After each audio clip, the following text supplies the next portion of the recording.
The research I'm going to talk about is articulated through different outputs and is part of a practice-based PhD, which I did at the University of the Arts in London. And I produced different practical outputs for this. I'm going to kind of walk through that, but also I'm going to talk about the research through six main key words or concepts that I've developed to navigate the research, which is quite broad and at times difficult to manage. The research started from an encounter with an image. Sorry, it's not okay. Which is this image in black and white, in color, the meeting between Silvio Berlusconi and Muammar Gaddafi in Rome in 2009. This image is very important, mostly because also this is the first time that Gaddafi set foot on Italian soil 40 years after he seized power. Libya, as a context for those who may not be aware of, was an Italian colony between 1911 and 1943.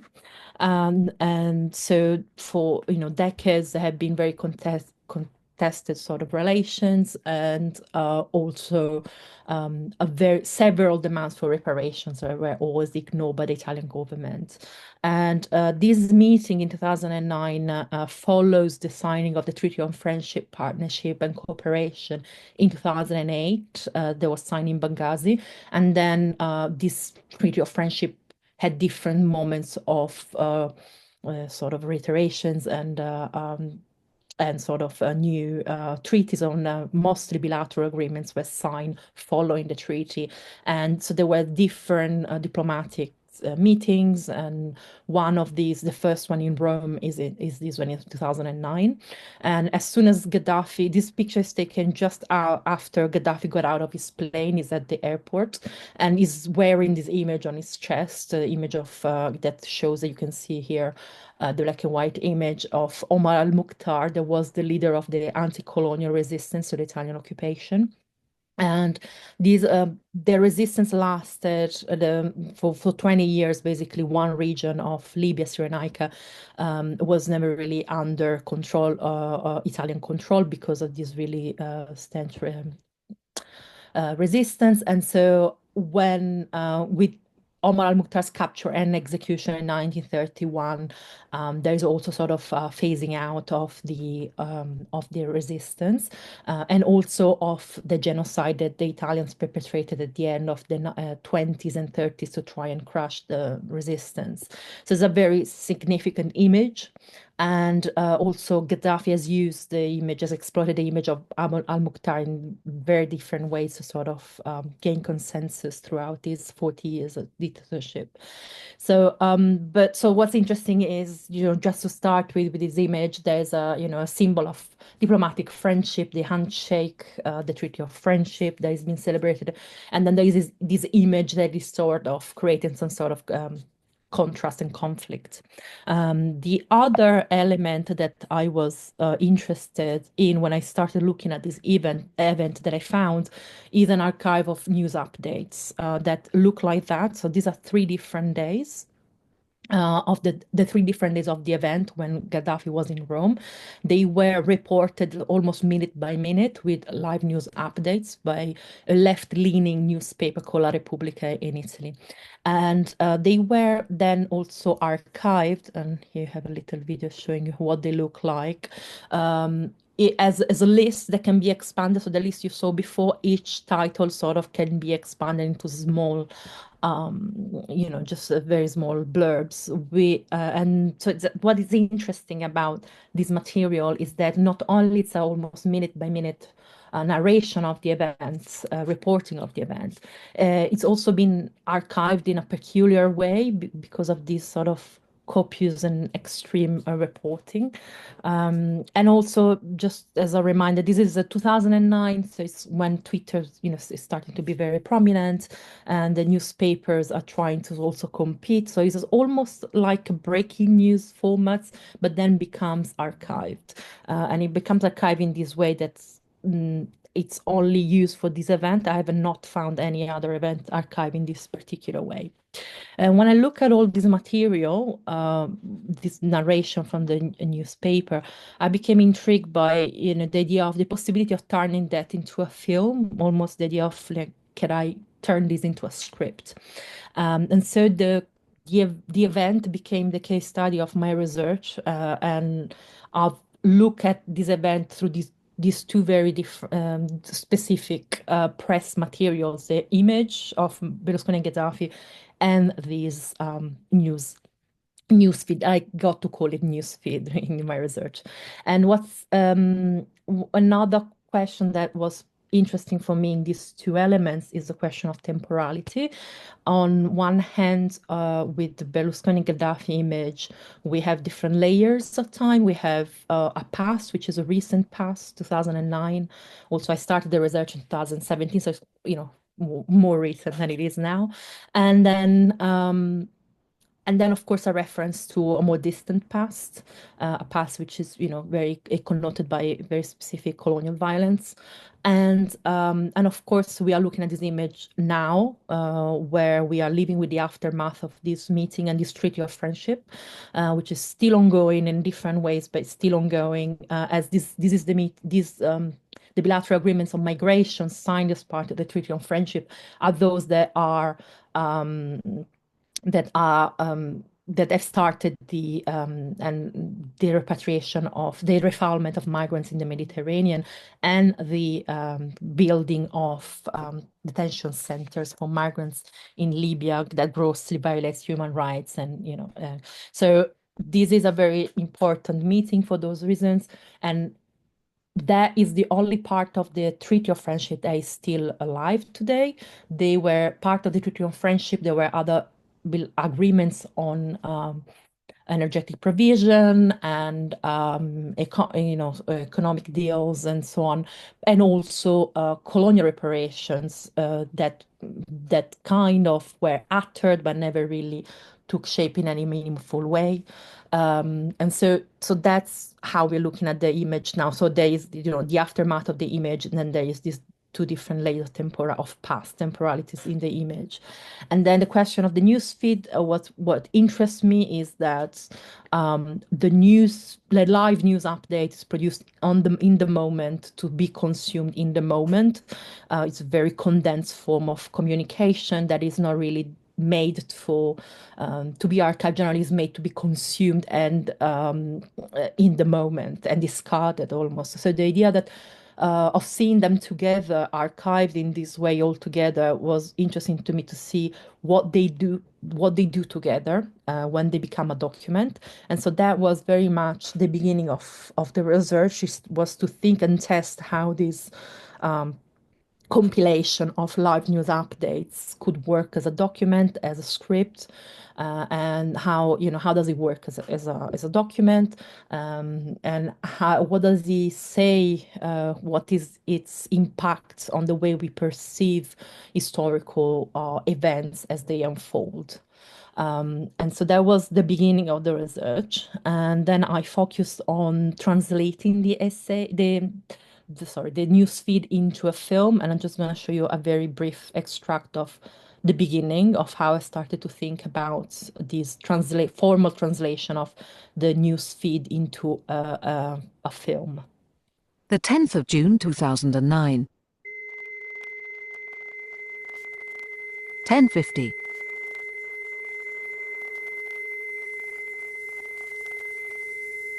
11:26.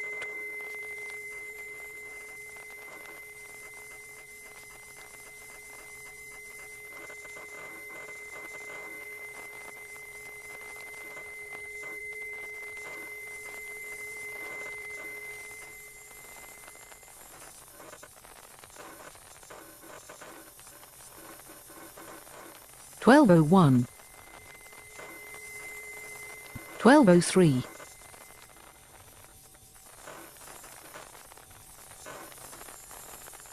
12:09.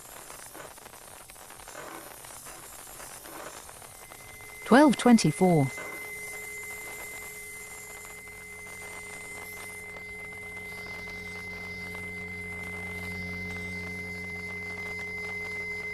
1228,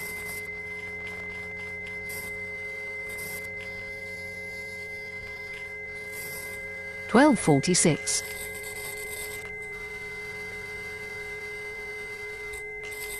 1312,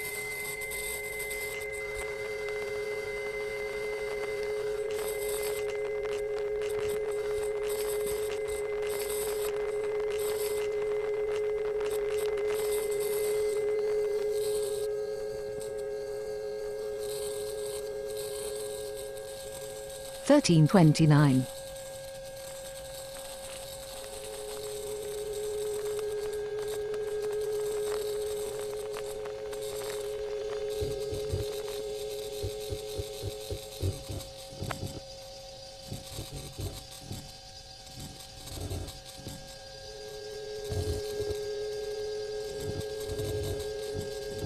$13.55.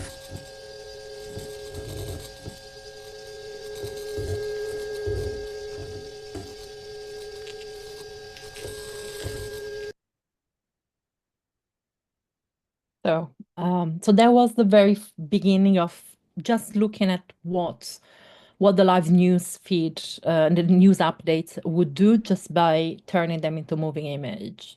And, patterns and questions started to emerge. The fact that, how much space is given to, very pivotal and important information, contextualization of what was happening in the event of, for instance, the image of Omar al-Mukhtar, and at the same time, the large space given to more trivial information like, the menu that they, shared. So there's some reflection, already start to emerge just by letting the news, be and do their thing.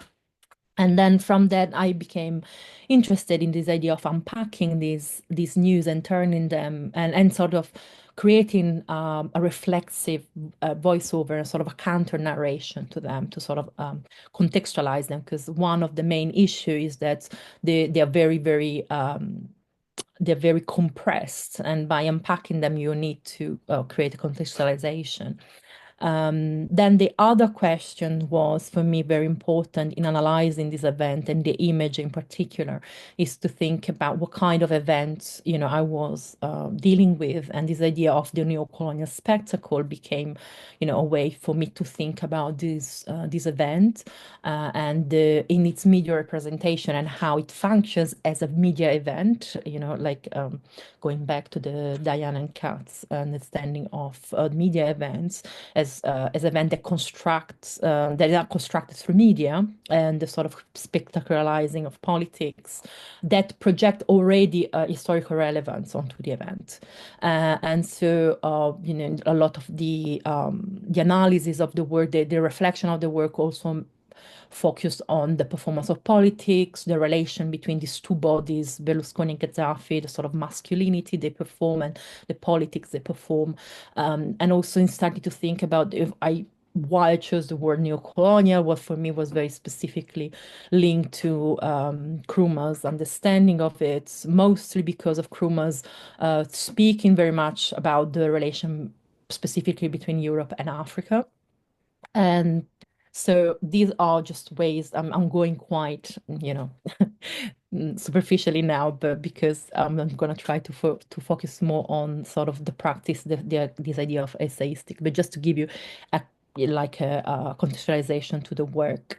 So for me, this idea of dissection that I will be talking about in a minute that I developed to tackle and analyze this event is very much related to the kind of event I was analyzing, this idea of neocolonial politics and what they entail, and the sort of spectacle of diplomacy, specifically when the relation between the two countries are one of former colonies versus former metropole.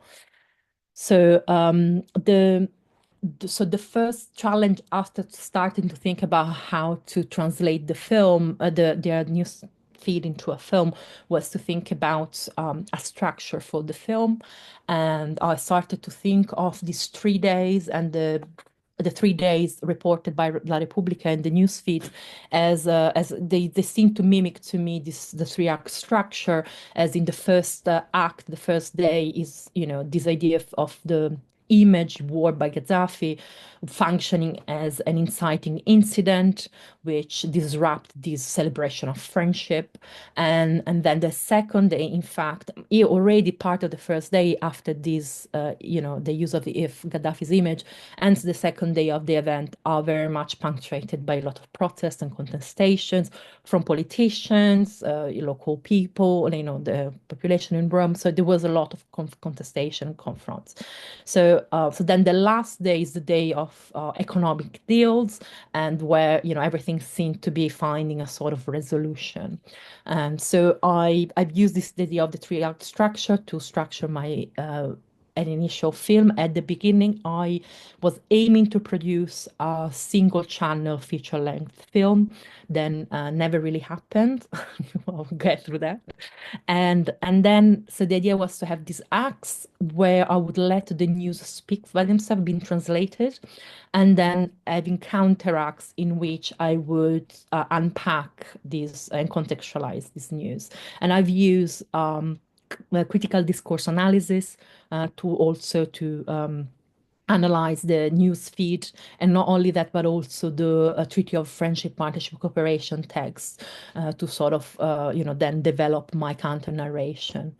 So the first experiment in terms of practice that I produced is this performance lecture called Gaddafi in Rome, the expanded script, in which I've used videos like the one we just seen, and then I started to think about, what my narration could be like, and how I could organize the very wide array of material I was collecting, because the the issue is not just the event is then contextualized, then go spanning back, about 100 years from the event itself, because we're going back to the colonization of Libya. So there was quite a lot to unpack, a lot I had collected, and a lot I had to sort of swift through and navigate.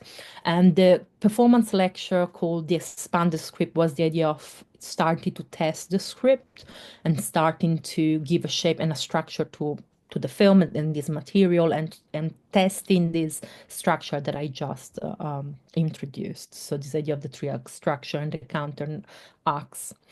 So and also, it was the first time I performed, so it was new for me to be sort of included in this, and starting to think more consciously about my presence in the film, not just as a off-screen voiceover, but also as as actually a physical presence.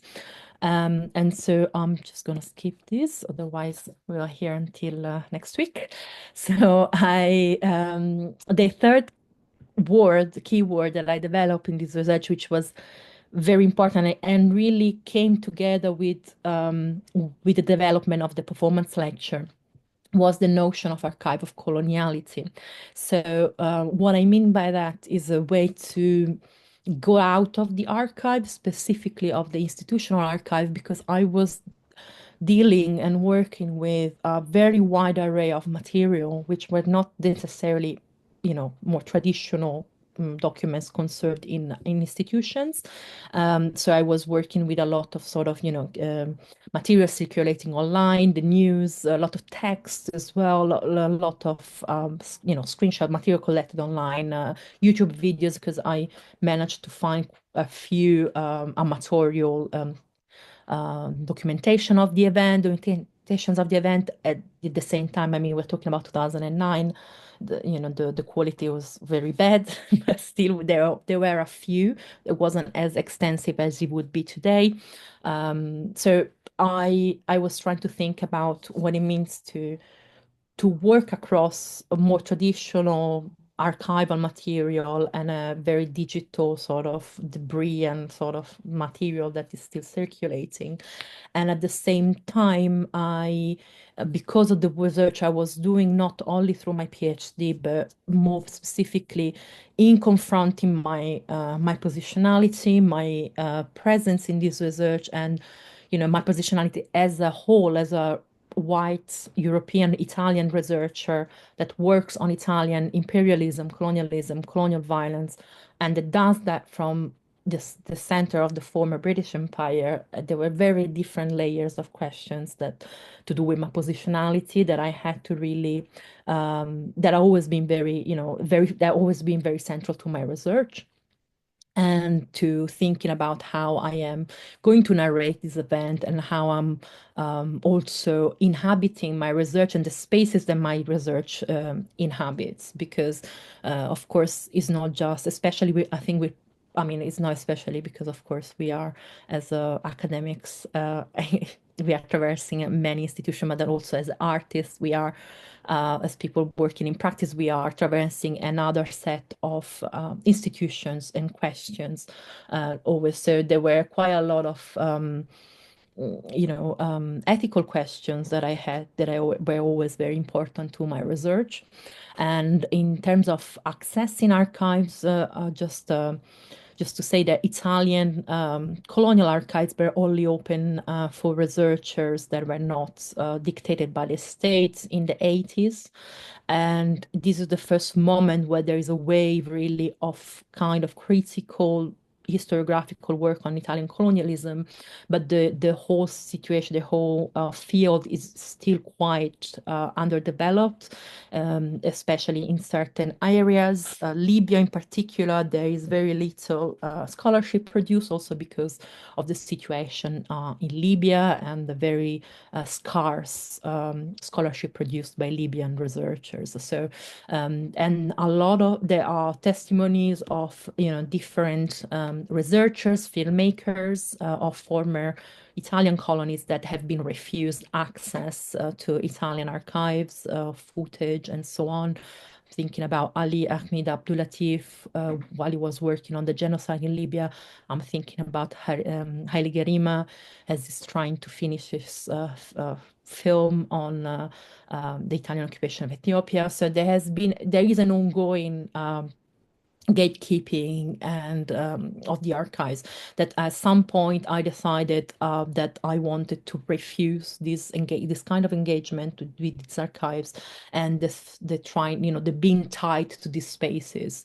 And so I started to refuse altogether to work within these archives, and the idea of archival coloniality came as a way to think about all the traces of colonialism and coloniality that are widely available and circulating and are not captive in archives, and that can be they are widely accessible. And so the idea that I don't have to depend from these institutions to do my research because traces of colonialism, references to colonialism are everywhere, from the language of Italian foreign policies to the name of streets, of course, or widely available online. And so, and at the same time, also interest of appropriating material from archives and sort of refusing a certain kind of engagement with them. So, so the notion of archival coloniality became a driving factor in the way I started to think about the research and the material I was using and how I was going to manipulate it and handle it. Just to go back as a little reference, because the situation to do with Italian work on Italian colonialism, it's very, as I said, it's quite underdeveloped, not just in terms of scholarship, but also in our practice.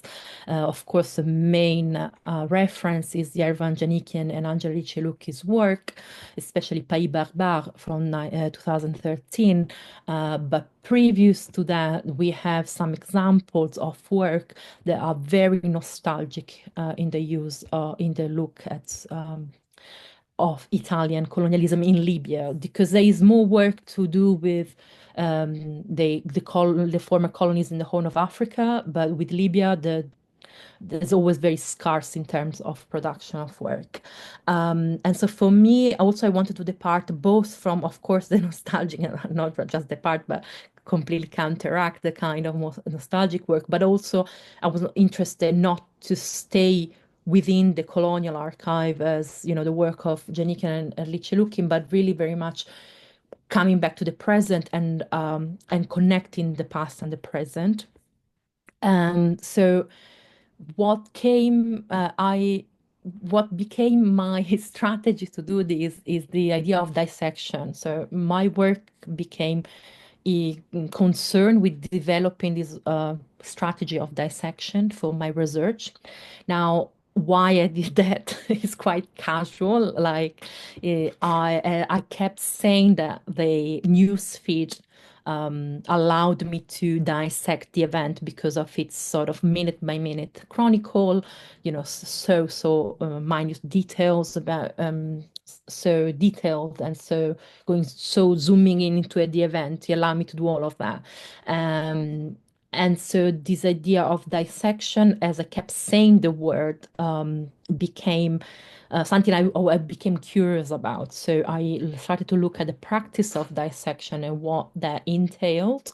And I was quite surprised when I found out about the way the early, um, like late medieval, very early practice of dissection were performed.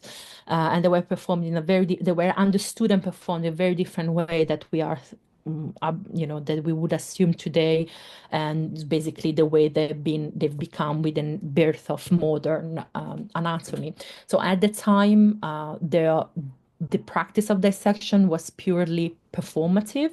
It was a performance. It was pedagogic, but it was very much a spectacle as well as a as a performance of of a pedagogical performance. So, and also he had three very different roles, very definite roles. The lecturer that stood up and is a sort of also a hierarchical organization to these three roles. There's the lecturer that presided it, but he read from books that were already sort of recognized and approved. So it was not a practice of diagnosis and trying to understand what was happening within the body that was being dissected. It was just a rehearsal and a sort of previous knowledge. And then we have the sector that was cut in the body, and then we have what interests me particular, the ostensor. The ostensor, which is the connection between the speaker and the sector and the body. So it acts as a connection. It acts as very much as the communicator in a gestural way, and it puts in relation the audience, the body, the sector, and the lecturer.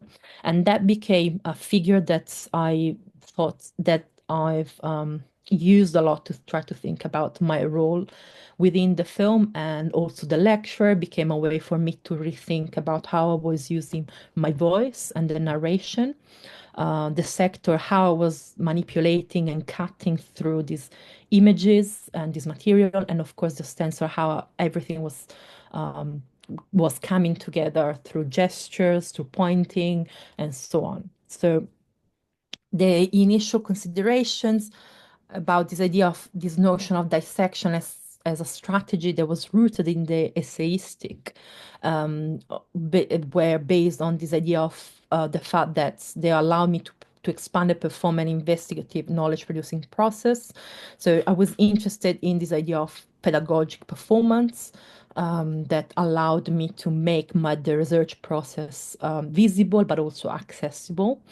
Um, and then there were the question of the lecture, the voice, how I could counteract that, how could I rethink that, and think of that through a reflexive position, a reflexive narration. And then there's question of how I was going to think about layering, cutting, zooming, connecting, and the way basically I would activate the sources that I was collecting. And then the last thing that tied them together in an interesting way and allowed me to think through it, by using both these notions, was the idea of the post-product, the table, the fact that they're both enacted on a table, and how I could think of that as a post-production table, a desktop performance lecture table within my performance lecture or an editing room. So these became sort of elements that drove my thinking and practice. And the final output of this research is not really the final because there was there was a new production after this, but this, let's say, this is the more accomplished in terms of the PhD and what the PhD was trying to achieve. It's Gaddafi in Rome Notes for a Film, which I developed for the Maxi Museum in Rome, where taken these elements and I'm inspired the installation. The installation is inspired by the anatomical theater of Padua, which is the first theater built for the teaching of anatomy. And I was interested in borrowing some of these elements, and then inside of the of of of this installation, there were three different screens with the three different acts of the film that I produced in the end. This is, in fact, a three-channel installation. There are elements, again, that brings back this idea of the ostensor, the table, the sector, and so on, and the anatomic theater. Let me see. And so in terms of, and I'm gonna show you an extract, but in terms of thinking about the essayistic, I'm not gonna go into a lot of theory right now. We can talk about it in a minute. But for me, what was interesting, I basically taken two propositions that resonated with what I was trying to do. And one was the idea of the set of conditions that were put forward by Papazian Eads, which are this idea of dialogue and meta discourse, experiment and experience, and utopia and impossibility. Another question that was pivotal for me was a question of translation. Specifically, Nora Alter speaks about this idea of the translatability of the art of the essay, and how, and to me, this inherent translatability of this form was very interesting in the way that I was working by constantly jumping from output to output and translating material always into different kind of forms. And also I was not interested in thinking of the essayistic as, in a way that I would try to define it or try to understand it through, ideas associated to form or genre. And so this idea of put forward by Papazian and Eads was very interesting to me because also open up this idea of utopian and impossibility part, which for me were very much resonating with the question of basically working on a film that could never be made because the single channel was never made, and then the notes for a film became the main format used, of course, inspired by the Pasolini's work and notebook filmmaking, while Farok's was very pivotal in thinking specifically about gesturing and the way I was manipulating materials. But again, we can come back to that. So I'm gonna show a little extract and then I will conclude. 1419.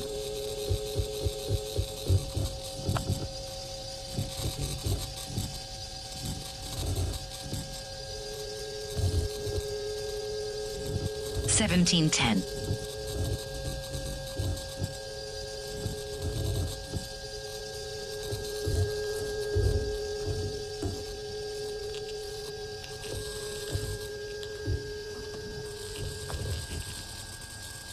1839.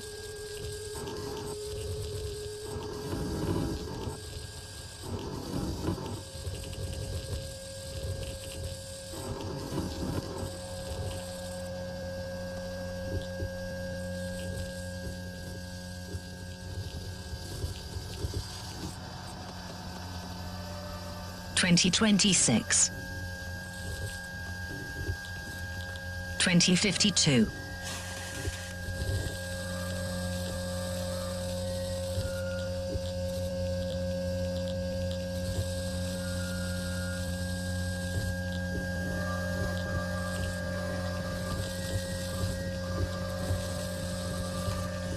2055.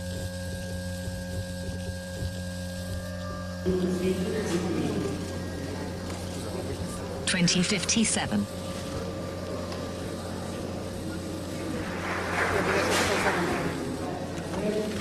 Termine la cerimonia di firma gli accordi. 2100 hours.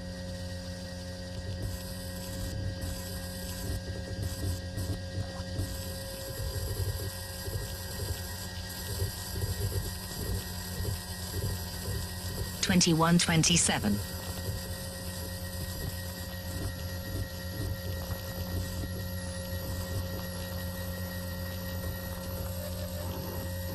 2144.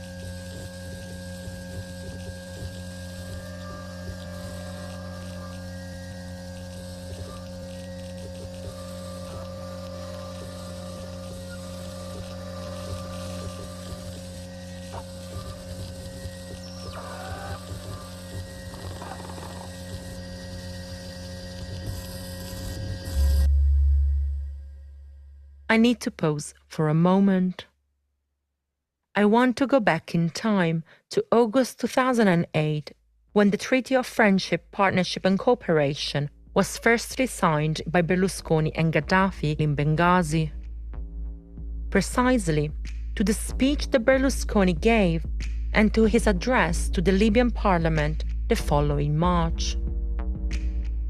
Un ringraziamento affettuoso e cordiale al vostro leader, che ha voluto fortissimamente arrivare a firmare questo accordo. Accordo che giunge dopo quei momenti tragici e drammatici dell'occupazione italiana del vostro paese. A nome del popolo italiano, come capo del governo, mi sento in dovere di porgere le scuse e manifestare il nostro dolore per quello che è accaduto tanti anni fa e che ha segnato molte delle vostre famiglie.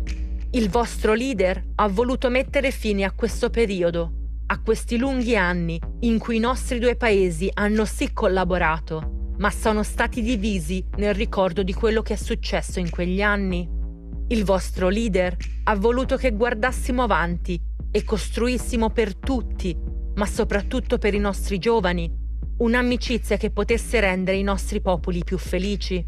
Perciò abbiamo avuto la felicità di poter preparare e firmare qui davanti a voi questo atto che denuncia la nostra volontà di lasciare alle spalle tutto il passato e il suo dolore e di guardare al futuro con una collaborazione concreta in tutti i campi, anche in campo internazionale, dove saremo fianco a fianco per diffondere la pace nel mondo.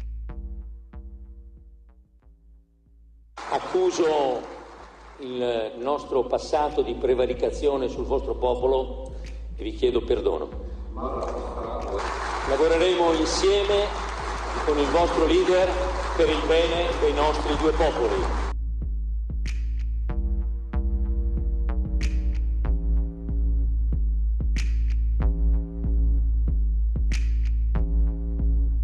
Berlusconi carefully avoids making direct reference to the violence Italians committed in Libya or to colonialism more broadly. This past chapter, that is supposedly closed, remains unnamed and undefined. By stressing the distance of this past and the importance of moving forward, these speeches further distance Italians from these events, thus denying an opportunity to foster awareness and accountability. Unlike the frenzy triggered by Gaddafi's visit to Rome, Berlusconi's performance of guilt is ignored by the mainstream press. Colonial reparations are therefore concealed from public opinion. So just to draw to an end, so here you can, what you just watched is an extract from Act 1. So in Gaddafi Rome Notes for a Film, I had the three videos, the three acts, where I sort of merged the acts and counteracts. So the part where I let the translation, the formal translation of the newsfeed go by itself, and then I counteracted it with a counter narration. So the first part, so each video does something very differently, both visually and of course in contents. But the first act was again thinking about the question of dissection, I was looking at the idea of us, it's the notion of secting, the cutting through the images, but very much the idea of cutting through the surface of the spectacle. So looking at how, these two bodies of power were performing politics and how we could cut through to sort of unearth and unpack and get, to go beyond these enactments of the um, specific of the ceremonial script that Berlusconi and Gaddafi were following.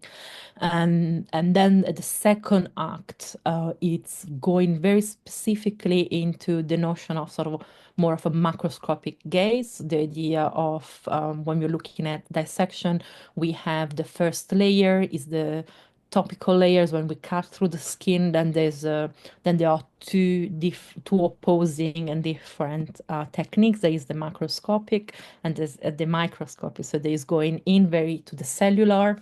And so the second act is trying to do that by magnifying and looking at details and analyzing the news feed by very much looking at specific words that are recurring. So going to again into the detail. And then the last act, which is, the what ties it all together for me in terms of thinking about this idea of dissecting a neocolonial spectacle is how I bring back this event into a very wide and large timeline. And so, this is a notion I was kind of mentioning before with the question of the archive of coloniality. For me, it was very interesting to think about going across temporalities, the present, the recent past, the past. And so in this act, I'm using a sort of both the idea of going to the structure, to the bones in a way, to use a dissection kind of metaphor, anatomical metaphor, but at the same, so what is the foundation, but also at the same time thinking about systematicity, and so there's a lot of my thinking was developed through this idea of thinking about the relation with topicality, which is also uh, um, characteristic of news, and systemicity, or the idea of bringing back the event into a large timeline, connecting to the past, to the present, and its afterlife. And thinking about systemic processes, and in this case, looking at the event, so the Treaty on Friendship within an expanded timeline that goes back to colonialism, but very much comes to the present, looking at its afterlife and aftermath into neocolonial politics in the present. So I think I'm going to stop here. There's much more, but I hope it can give you an idea of what the project is about and how I try to think across this idea of essay film and different expanded forms, and thinking of the essayistic as very much a way to translate different forms and to experiment in between different modes of enunciation, but also very much present. So in the end as well, what actually I will show you one last image is the fact that I had to insert my body in the film as well. The use of my hands, of my voiceover, which also, I mean, I've used a very self-reflexive voiceover. Of course, I have an accent, which also positioned me, but it was very important at some point that I put myself in front of the camera, and and I embody my research in a way. So there was what part of the research also led me to. And I'm going to stop here. I'm going to stop